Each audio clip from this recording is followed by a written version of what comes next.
Hi everybody, this is Moss Jackson.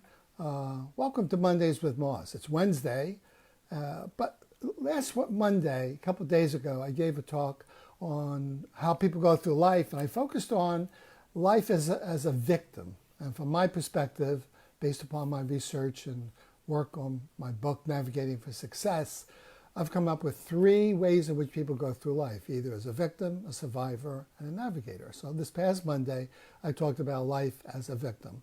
Today, I just want to summarize what I went over, give you kind of a thumbnail sketch. Then I want to tell you a story called The Misstep, something that happened to me last week that kind of illuminated something I was talking about. So anyway, the victim perspective. The victim basically feels powerless, ineffective, never gets a break.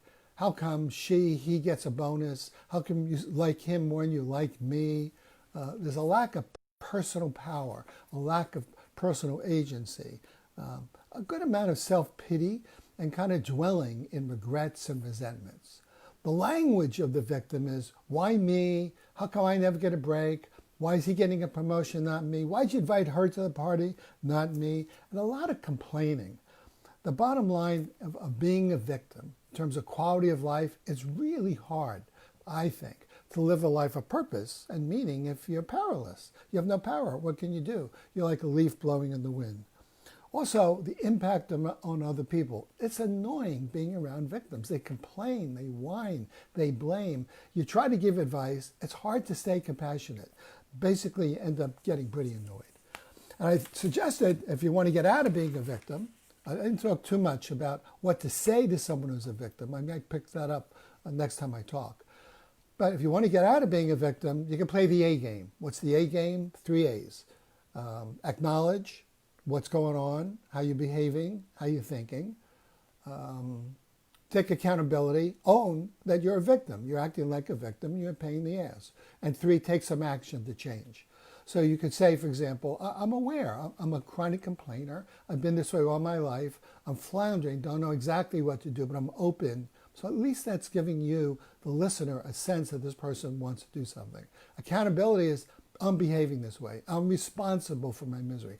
I'm not talking about someone who's a victim because they got smashed in the head, someone died, they don't have enough money. We all have a certain amount of grief and difficulty in our life. The victim, regardless of circumstances, just has this kind of attitude of poor me. Okay? And the action, what can one take? I think one of the most powerful actions the victim could take is to ask himself or herself, if I don't change, what is my future going to look like? 10 years, 15, 20 years. What's the impact of this on my children and my family? And if you see, like Scrooge, remember Christmas Carol? When Scrooge visited himself in the future, that's what really dreaded him. He couldn't stand the thought of what people would say after his death. So sometimes when you look in the future and see the design the victim's going to give you, you might be willing to say, I got to do something about it. Don't know exactly what to do. Let me hang around with some people who are navigators or survivors. Maybe I need a coach. So anyway, that's kind of the summary of being a victim. But I want to tell you something that happened called the misstep. So last week, I got some wine. I ordered some wine from California. I got about 16 bottles in a big carton. And had them in the living room downstairs at my beach house. I couldn't carry the carton up. It was just too heavy. So I took several bottles, 3 bottles, carrying them up, had my sandals on, which are not the best footing. I was doing okay walking up. Now my balance isn't great because in 2011, I smashed my adored BMW into a stone wall, and I got a compression fracture at L5, a lower part of my spine was a compression fracture, and it did some nerve damage to my balance. So anyway, climbing the stairs, trying to be reasonably careful, and then all of a sudden my cell phone rang, which was on the counter in the kitchen, and I moved too quickly, caught my toe of my sandal on the last step, made a misstep.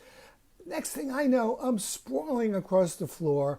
Wine is smashing against the white cabinet 6 feet in front of me, and I see myself hurling jaw first into the cabinet. I hit the jaw, hit the cabinet, fall on the floor. Red wine, 3 bottles of broken wine all over the floor, going onto the wall, going to the door.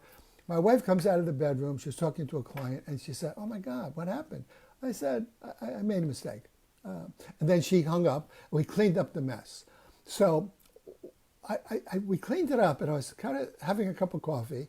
And Judy said, "Are you okay?" I said, "Yeah, I'm fine. I just feel, I just noticed, first of all, I was aware. I said, I feel like a jerk. I miscalculated. I reached beyond my ability. I learned something here."